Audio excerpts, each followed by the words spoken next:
আসসালামু আলাইকুম। স্বর্ণালী কুকিং থেকে আপনাদের সবাইকে জানাচ্ছি স্বাগতম। আশা করি আপনারা সবাই ভালো আছেন। আমিও ভালো আছি। দেশ ও দেশের বাইরে থেকে আজকে আমার এই ভিডিওটা যারা দেখছেন আপনাদের সবাইকে অসংখ্য ধন্যবাদ আর সবাইকে আমার ভিডিওতে ওয়েলকাম। প্রতিদিনের মতো আজকেও চলে আসলাম নতুন একটি ভিডিও শেয়ার করার জন্য। চলেন দেখে আসি। আশা করি আপনারা বুঝেই গিয়েছেন আমি আপনাদের সাথে কি ভিডিও বা কি রেসিপি শেয়ার করব। তো থাম্বনেল দেখে হয়তো বুঝেই গিয়েছেন। তো প্রথমেই এখানে আমি ওর আব্বু বাজার থেকে আজকে মূলত নতুন আলু এনেছিল। তো আলুগুলো আমি পরিষ্কার করে নিয়েছি। আর আলুগুলো আছে না আমি একদম ভালো করে ক্লিন করে নিয়েছি। দেখবেন উপরে একটু চামড়া চামড়া আছে। এগুলো চাচ্ছিল না, বাট আমি এভাবেই রাখি যাতে ভালো দেখায়, সুন্দর লাগতেছিল আমার কাছে। কিন্তু ভালো করে আমি ওয়াশ করে নিই, 2-3 বার করে ধোয়া দিয়ে দিই। তারপর আমি কি করি, নাইফ দিয়ে কেটে নিয়েছিলাম, দেখতেই পাচ্ছেন ছোট ছোট করে। মানে আলুগুলো তো একদম ছোট ছোট, তাই আমি 2টা করে ফালি করে নিয়েছিলাম, বেশি ফালি দিইনি। তারপর কেটে আমি যে বোলে রেখে দিই, বোলের মধ্যে পানি একটু বেশি করে নিয়ে নিয়েছি, কারণ এটা থেকে একটু কিন্তু আলু থেকে কিন্তু একটু কষ হালকা বের হবে। এটা ভালো করে ওয়াশ করে নিব আমি এখানে। তো এখানে কিন্তু আমি এখনও 2-3 বার করে ধুয়ে নিয়েছি, হয়তো অফ ক্যামেরায় আমি ধুয়ে নিয়েছি বেশি করে, আর আপনাদের সামনে তো আমি ধুচ্ছি, দেখতেই পাচ্ছেন ভালো করে ধুয়ে নিচ্ছি। তো এই তো পানিটা ঝরিয়ে নিব, আর পানিটা ঝরিয়ে নিয়ে অবশ্যই স্ট্যান্ডে রেখে দিব, যাতে পানির সাথে রাখবেন না, পানির সাথে রাখলে আলুটা কিন্তু খেতে ভালো লাগবে না। তো আমি এখানে আরেকবার ধোয়া দিয়ে দিচ্ছিলাম। আলুটা ভালো করে ধুলে আলুটার কষ থাকে না আর কি, দেখেন একদম ক্লিন পানি। তো আমি এখানে ফ্রাই প্যান বসিয়ে দিই, ফ্রাই প্যান বসিয়ে আমি এখানে তেলও দিয়ে দিব। এই যে চুলাটা আমি অন করে দিয়েছি। তো এখানে আমি তেল দিয়ে দিয়েছিলাম 8 চামচের মতো, আনুমানিক করে। আপনারা আনুমানিক করে দিবেন, আপনারা যতটুকু আলু দিবেন ওই অনুযায়ী মানে দিবেন আপনারা তেলটা। তো তেল দিয়ে আমি এখানে 2টা মোটামুটি বড় সাইজের পেঁয়াজ দিয়ে দিই। পেঁয়াজের জন্য হালকা একটু ব্রাউন ব্রাউন হয়ে যায়, এত ব্রাউন করব না, হালকা একটু ব্রাউন ব্রাউন হয়ে আসে তখন আমি এখানে আদা রসুন দিয়ে দিব 2 চামচের মতো। তো এখানে আদা রসুন আমি 2 চামচের মতো দিয়ে দিই, দিয়ে হালকা ভালো করে, হালকা না ভালো করে ভাজা ভাজা করে নিই। আর আদা রসুনটা ভালো করে ভাজা ভাজা করলে হবে কি, আপনার খেতে কিন্তু ভালো লাগবে, আর আদা রসুনের বাজে একটা স্মেল আসবে না আর কি। তো এখানে আদা রসুনটা আমি ভালো করে ভেজে নিয়েছি, দেখতেই পাচ্ছেন বারবার কিন্তু নেড়েচেড়ে আমি ভেজে নিচ্ছিলাম। তো হালকা ভাজা ভাজা, হালকা না একটু ভালো ভাজা ভাজা ভাজা হয়ে আসলে তারপর এখানে আমি সব মশলা দিয়ে দিব। আপনারা যারা ভিডিওটা এই পর্যন্ত দেখতে দেখতে চলে এসেছেন, প্লিজ একটা লাইক দিয়ে দিবেন, আর আপনাদের কাছে যদি আমার ভিডিওটা ভালো লাগে আমার ইউটিউব চ্যানেলটা সাবস্ক্রাইব করে দিবেন। আপনাদের একটি লাইক আমাকে আরও অনেক বন্ধুদের কাছে পৌঁছে দিতে সাহায্য করবে, আর আপনাদের একটি লাইক আমার কিন্তু মনোবল আরও শক্ত করে ভিডিও করার জন্য আরও অনেক অনুপ্রেরণা দেয়।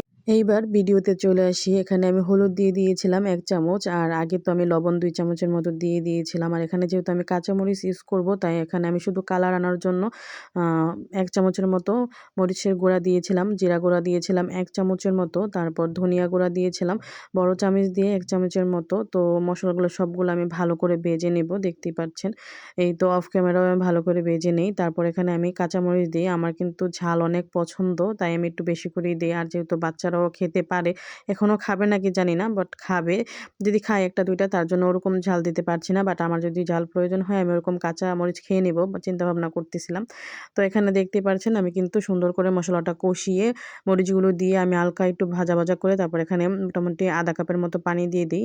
পানি দিয়ে আমি অনবরত সুন্দর করে ভালো করে নেড়েচেড়ে কিন্তু তেলটা উপরের দিকে উঠিয়ে নিয়েছি, দেখতেই পারছেন। তেলটা যখন উপরের দিকে উঠে আসবে তখন কিন্তু আমরা টমেটোগুলো দিয়ে দিব। এখানে আমি টক টমেটো নিয়েছি, আপনারা পারলে মিষ্টি টমেটোটা নেবেন, গোল টমেটোটা নেবেন না, যেটা লাম্পা সাইজের হয় ওই টমেটোটা নেবেন, তাহলে ভালো হবে, টক লাগবে না। আর আলুর দমে টক লাগলে কিন্তু ভালো লাগে না। অবশ্য টক লাগেনি, আমি অর্ধেকটা দিয়েছিলাম, একটা টমেটো ছোটো সাইজের টমেটোর অর্ধেকটা দিয়েছিলাম, দিয়ে আমি ভালো করে কষিয়ে নিয়েছিলাম 5 মিনিটের মতো টমেটোটাকে।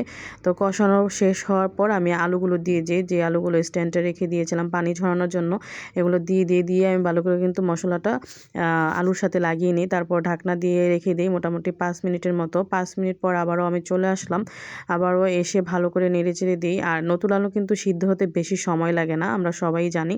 তো এখানে কিন্তু আমি নতুন আলুগুলো সুন্দর করে ভালো করে নেড়েচেড়ে নিচ্ছিলাম, আবার ঢাকনা দিয়ে ঢেকে দিই, দেখতেই পাচ্ছেন। আবারও 5 থেকে 6 মিনিট পর ফিরে আসব। তো ফিরে এসে আবারও আমি ভালো করে নেড়েচেড়ে নিচ্ছিলাম, যে তো ভালো করে নেড়েচেড়ে নিচ্ছি, দেখতেই পাচ্ছেন। আর এটা একটু পরপর একটু নেড়েচেড়ে দিবেন, কারণ পানিটা কিন্তু অনেকটা শুকিয়ে এসেছে আর তেলটা উপরের দিকে উঠে এসেছে। এই পর্যায়ে এসে আমি এখানে পানি দিয়ে দিই, যেহেতু আলুগুলো একটু সিদ্ধ হবে আর একটু সিদ্ধর দরকার পড়বে। কিন্তু আমি আপনারা চাইলে আবার চুলাটা একদম আঁচ কমিয়ে তারপর আপনারা এভাবেই পানি ছাড়াই করে নিতে পারেন। কিন্তু আমি মনে করতেছি যে পানিটা দিলে ভালো হবে, তাই পানি দিয়ে দিয়েছিলাম। তো পানি দিয়ে আমিও আবার ঢেকে রেখে দিয়েছিলাম ভালো করে নেড়ে-চেড়ে। তারপর আবারও আমি আ অ ফ্রাই প্যানের ইয়াটা উঠিয়ে তারপর আমি এখানে দেখেন ঢাকনাটা উঠিয়ে আমি কিন্তু এখানে অর্ধেকটা ধনিয়া পাতা দিয়ে দিই। ধনিয়া পাতাটা দিয়ে দেওয়ার মূল কারণ হলো একটু গ্রেভিটা অনেক সুন্দর হবে, স্মেলটা ভালো আসবে। তার জন্য এখানে দিয়ে দিই। আর দেখেন সুন্দর আবারও ৫ মিনিট মতন আমি ঢাকনা দিয়ে ঢেকে রেখে দিব। যেহেতু পানি দিয়েছি, চুলার আঁচটা একদম কমিয়ে দিব। আর আলুর দমের গ্রেভিটা যদি একটু আ ঠিক হয় বা একদম হয়, তাহলে কিন্তু ভালোই লাগে। আমার কাছে অনেক ভালো লাগে। অনেকে আলুর দম পছন্দ করে না। কিন্তু আমার কাছে আলুর দম অনেক পছন্দ। আরেকটা কথা কি, আপনার আলুর দমটা যত কষাবেন তত ভালো লাগবে। আপনারা যতক্ষণ কষাতে পারবেন আলুর দমটা, ততটাই আলুর দমটা সুন্দর হয় আর ভিতরে কিন্তু ভালো করে ঢোকে। আর এই যেহেতু ছোট, ছোট আলু ছিল, তাই আমি এখানে বেশি কিন্তু ছোট, ছোট স্লাইস করি নাই। আমি এখানে একটু আস্তে, আস্তে করে রাখছি। আলুর দম ছোট, ছোট করলে ভালো লাগে না। অনেকে তো ছোট, ছোট আলুর দম আস্তেই রাখে, বাট আমি মানে আস্ত রাখি। আমি কিন্তু আস্ত রাখি নাই। ছোট, ছোট করে নিই। তো দেখতেই পারছেন ধনিয়া পাতা দিয়ে কিন্তু আমার পরিবেশন করা হয়ে গিয়েছে। আর দেখেন কি সুন্দর কালারটা এসেছে। আর দেখেন আমিও বাড়িতে সার্ভ করে নিয়েছি। আপনারা অবশ্যই জানাবেন কেমন হয়েছে। আর আপনারা বাসায় এরকম করে ট্রাই করে দেখতে পারেন। আমি কিন্তু চালের রুটির সাথে মূলত খেয়েছিলাম আলুর দমটা। ভাবছিলাম যে পরোটা করব। তো পরোটা করার জন্য ময়দা ছিল না, তাই আমি পরোটা করলাম না। চালের গুঁড়ার প্যাকেট ছিল। তো চালের গুঁড়ার প্যাকেট দিয়ে আমি আ চালের রুটি বানিয়ে নিই। তো আমার ভিডিও যদি আপনাদের কাছে ভালো লাগে, অবশ্যই আমার ইউটিউব চ্যানেলটা সাবস্ক্রাইব করে দিবেন। আর ভালো লাগলে একটি লাইক দিয়ে দিবেন। আর আপনাদের বন্ধু-বান্ধবের সাথে শেয়ার করতে ভুলবেন না। তো আজকে ভিডিওটা এই পর্যন্তই। সবাই ভালো থাকবেন, সুস্থ থাকবেন। আল্লাহ হাফেজ। আসসালামু আলাইকুম। আমার নেক্সট ভিডিওর জন্য অবশ্যই সবাই প্রস্তুত থাকবেন।